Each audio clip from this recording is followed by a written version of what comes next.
Personne n'oubliera jamais son sourire malicieux, ce sourire qui semblait défier le monde. Mais derrière les éclats de rire et les dribbles magiques, Ronaldinho a caché des secrets sombres et des blessures invisibles. On le croyait invincible, un artiste du ballon capable de transformer chaque match en spectacle.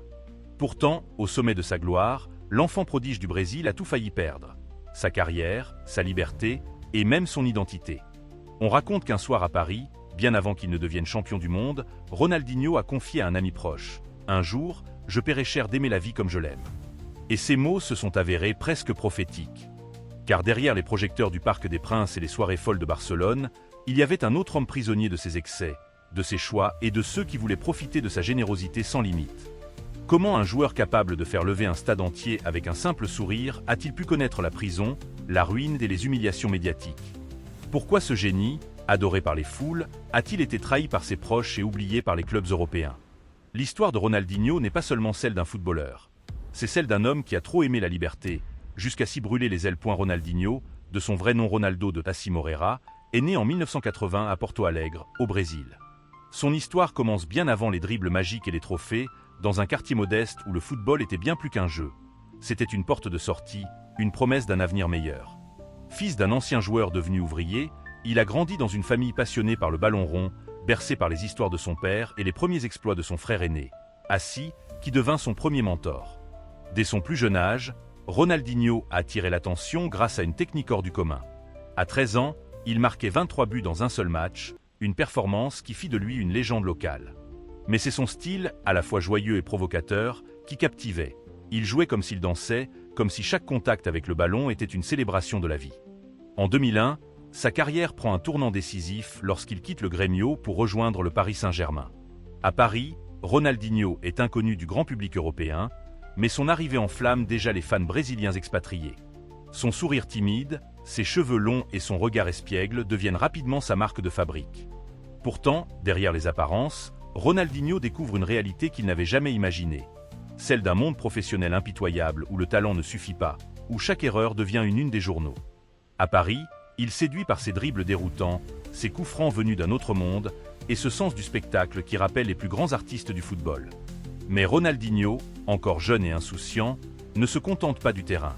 Il tombe amoureux de la vie nocturne parisienne, des fêtes interminables, des lumières de la capitale. Les tabloïds s'emparent vite de ses escapades. Ronaldinho, le magicien de la nuit, titre les journaux. Ses retards aux entraînements, ses disputes avec Luis Fernandez, alors entraîneur du PSG, deviennent des polémiques. Malgré cela, personne ne peut nier son génie. Ses buts contre Guingamp ou son coup franc mythique face à Lorient marquent les esprits. En une saison, il transforme le PSG en un club à surveiller, même si les résultats ne suivent pas toujours. Sa popularité explose après la Coupe du Monde 2002, où il forme avec Ronaldo et Rivaldo le trio magique qui redonne au Brésil une 5e étoile. Ce tournoi est son apogée. Un but légendaire contre l'Angleterre, ce lob improbable sur David Seaman entre instantanément dans l'histoire. Mais déjà, dans les coulisses, les premiers signes d'instabilité apparaissent. Les soirées parisiennes et les tensions internes au PSG le poussent vers la sortie. En 2003, il quitte Paris pour Barcelone, où il deviendra une véritable icône. Cependant, même dans ces années dorées au Barça, les vieux démons fêtes, excès et entourage douteux ne cesseront jamais de le hanter. Derrière chaque sourire et chaque danse après un but, il y avait une blessure plus profonde.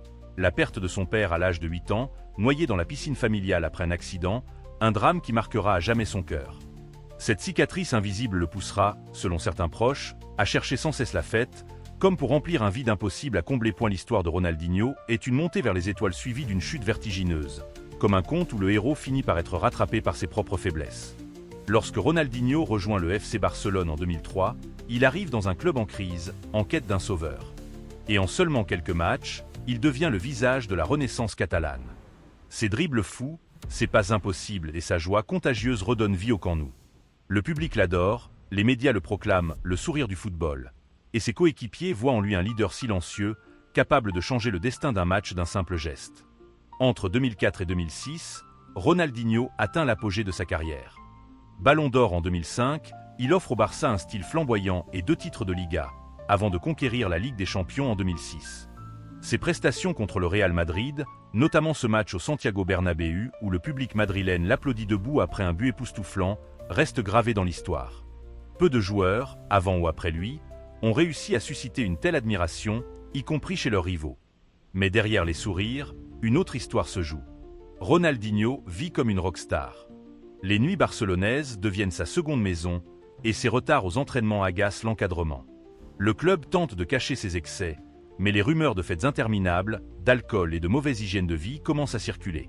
Certains proches racontent qu'il était parfois incapable de s'entraîner sérieusement après des nuits blanches. L'année 2007 marque un tournant. Des blessures à répétition, une condition physique en déclin et l'arrivée de Lionel Messi comme nouvelle star du Barça font perdre à Ronaldinho sa place de numéro 1. Les médias, qui l'avaient porté au nu, se retournent contre lui. Les critiques pleuvent, on parle d'un joueur fini, paresseux, plus intéressé par les fêtes que par le football. Les tensions internes avec Franck Rijkaard, l'entraîneur, et certains dirigeants accélèrent sa chute. En 2008, Ronaldinho quitte Barcelone pour l'AC Milan.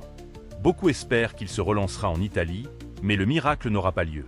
Si quelques éclairs de génie rappellent le joueur qu'il fut, la régularité n'est plus là. Son corps, usé par les excès et le manque de discipline, ne répond plus comme avant. À Milan, il devient un joueur secondaire, une star en déclin. Après des passages mitigés à Flamengo et à l'Atlético Mineiro, où il remportera tout de même la Copa Libertadores en 2013, Ronaldinho finit par s'éloigner des grands championnats. Il tente de garder son aura intacte grâce à des exhibitions et des matchs caritatifs, mais le génie de ses 20 ans s'est éteint. Puis vient le scandale qui choque le monde. En 2020, Ronaldinho est arrêté au Paraguay pour utilisation de faux passeports. Le monde découvre, avec stupeur, l'image d'un Ronaldinho souriant derrière les barreaux. Pour ses fans, c'est une humiliation. Comment un champion du monde, une icône de Barcelone et un ballon d'or, peut-il se retrouver en prison pour un délit aussi absurde? Les médias creusent et dévoilent une vie après football marquée par les dettes, les procès et des décisions financières catastrophiques. Ronaldinho, malgré des millions gagnés, se retrouve ruiné. Certains proches profitent de sa naïveté légendaire, le laissant vulnérable. Ce déclin brutal ne fait que renforcer la légende tragique du joueur. Ronaldinho était un artiste, mais pas un stratège. Il vivait dans l'instant, sans penser au lendemain. Cette insouciance, qui faisait son charme sur le terrain, deviendra son talon d'Achille lors des stades. Ce que l'on ignore souvent, c'est que derrière les dribbles et le sourire éternel de Ronaldinho, il y a une douleur sourde, une série de trahisons et une vulnérabilité qui l'ont rendu victime de ses propres rêves. L'un des aspects les plus sombres de son histoire est son incapacité à dire non aux personnes qui l'entouraient. Ami fidèle, frère généreux, Ronaldinho a distribué sa fortune sans compter, pensant que l'amour et l'amitié étaient indestructibles. Pourtant, à mesure que les millions disparaissaient, son cercle se réduisait, révélant des visages opportunistes et des relations toxiques. Lorsque les scandales financiers éclatent, le monde découvre un Ronaldinho totalement démuni, incapable de comprendre comment son immense fortune s'est évaporée. Des affaires d'évasion fiscale, des dettes immobilières et des amendes colossales le plongent dans une spirale infernale. La légende qui avait émerveillé le monde entier se retrouve face à une réalité brutale. Vendre ses biens, affronter la justice et même faire un séjour derrière les barreaux au Paraguay. Sa détention choque l'opinion publique. Les images de Ronaldinho, posant pour des photos avec d'autres détenus, laissent une impression étrange. Il sourit encore, comme s'il refusait de plier. Les journalistes racontent qu'il organisait des tournois de football improvisés dans la prison, transformant ce moment de honte en un spectacle presque surréaliste. Même derrière les barreaux, Ronaldinho a trouvé un moyen de faire sourire les autres, dira un gardien. Mais ce masque joyeux cache des blessures plus profondes. Dans des interviews rares, il évoque la perte de son père comme une plaie toujours ouverte. « J'ai perdu mon héros trop tôt », confie-t-il un jour. Ce vide, qu'il a tenté de combler par la fête, les voyages, les amis et le football, ne l'a jamais quitté. Son addiction à la vie nocturne n'était pas seulement un caprice de star, mais une manière de fuir une douleur intérieure. Les médias, pourtant, ne lui pardonnent rien. Il se délecte de ses erreurs, transformant chaque chute en scandale. La légende du football devient une leçon de morale pour les jeunes générations, un exemple de ce qu'il ne faut pas faire après la gloire. Mais ses proches insistent sur une vérité plus complexe. Ronaldinho n'a jamais cherché la richesse ou la célébrité. Pour lui, seul le plaisir de jouer comptait. Il vivait comme un enfant qui voulait juste sourire et faire sourire, dira Samuel Eto'o, ancien coéquipier au Barça. La vérité la plus sombre est peut-être celle-ci. Le monde moderne n'a pas de place pour les artistes qui ne savent pas s'adapter aux règles. Ronaldinho, génie sur le terrain, a été dévoré par un système qui exige des performances constantes, une discipline de fer et une gestion d'image impeccable. Ce qu'il offrait de la magie pure et un bonheur sincère ne pouvait durer dans un monde où tout se mesure en contrats, chiffres et stratégies. Malgré tout, Ronaldinho reste un symbole. Même après sa chute, des millions de fans continuent de l'aimer, car il se rappelle les émotions qu'il a offertes. Sur YouTube, ses compilations de dribbles et de buts comptent des millions de vues, comme une capsule de bonheur éternel. Et lorsque Ronaldinho apparaît en public, il est encore accueilli comme un roi déchu dont la couronne n'a jamais totalement disparu. Sur la chaîne Révélation Célèbre, nous avons une fascination particulière pour les histoires comme celle de Ronaldinho. Car au-delà du joueur de légende, c'est l'homme que nous voulons comprendre, avec toutes ses failles et ses contradictions. Ronaldinho, c'est la preuve qu'un génie peut briller plus fort que tous les autres, mais aussi s'éteindre plus rapidement. Notre opinion est simple, Ronaldinho n'a jamais été un footballeur comme les autres. Il n'a pas cherché à être une machine à gagner, comme Cristiano Ronaldo ou Messi. Lui, il voulait que le football reste un jeu, une danse, un plaisir. Il a donné aux spectateurs quelque chose d'unique, des émotions pures. Qui d'entre nous n'a jamais rêvé de ce sourire après un but, de ce geste qui semblait impossible et qui, soudain, devenait réalité? Cependant, nous ne pouvons ignorer ses faiblesses.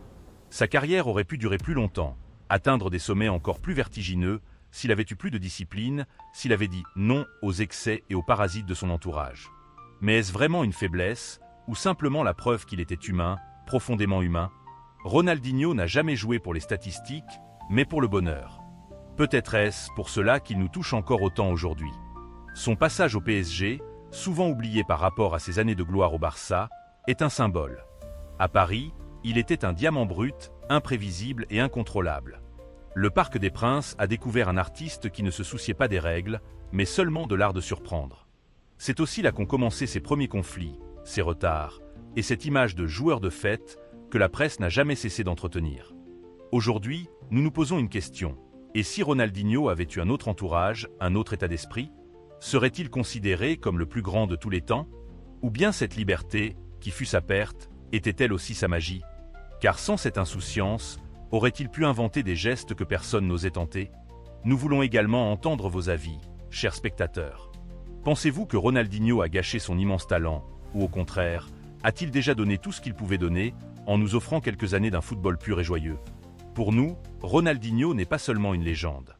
C'est un rappel que le sport est avant tout une histoire d'émotion et d'âme, pas seulement de titres et de records. Certaines histoires laissent un parfum doux amer, comme un souvenir qui refuse de disparaître.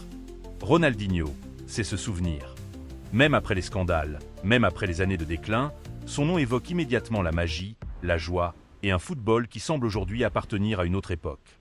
Quand on revoit ses vidéos, on se surprend à sourire comme si le temps s'était arrêté. Son sourire, ses dribbles, cette manière unique de jouer sans calculer, tout cela nous rappelle qu'il existe encore un football qui n'est pas seulement affaire de chiffres, de stratégie ou de marketing. Ronaldinho nous a offert quelque chose d'inestimable, la liberté. La liberté d'oser, de créer, de jouer comme un enfant qui n'a peur de rien. Bien sûr, il y a des regrets. On pense à ce qu'il aurait pu être s'il avait prolongé ses années dorées, s'il avait résisté à l'ivresse de la gloire. Mais peut-être est-ce justement cette fragilité qui fait de lui une légende si touchante. Ronaldinho n'était pas parfait, et c'est pour cela que nous l'aimons autant. Aujourd'hui, lorsqu'il apparaît dans un stade, même en retrait, même en tant qu'ambassadeur ou invité, les applaudissements sont toujours là, sincères, émus. Le monde du football se souvient qu'il fut un artiste, un poète du ballon. Peu importe les erreurs, peu importe la prison, Ronaldinho restera toujours le magicien qui a fait rêver une génération entière. Certaines histoires n'étaient peut-être jamais censées être connues. Mais maintenant, vous savez que derrière le sourire, il y avait aussi des larmes. Et c'est cette humanité qui, paradoxalement, le rend immortel.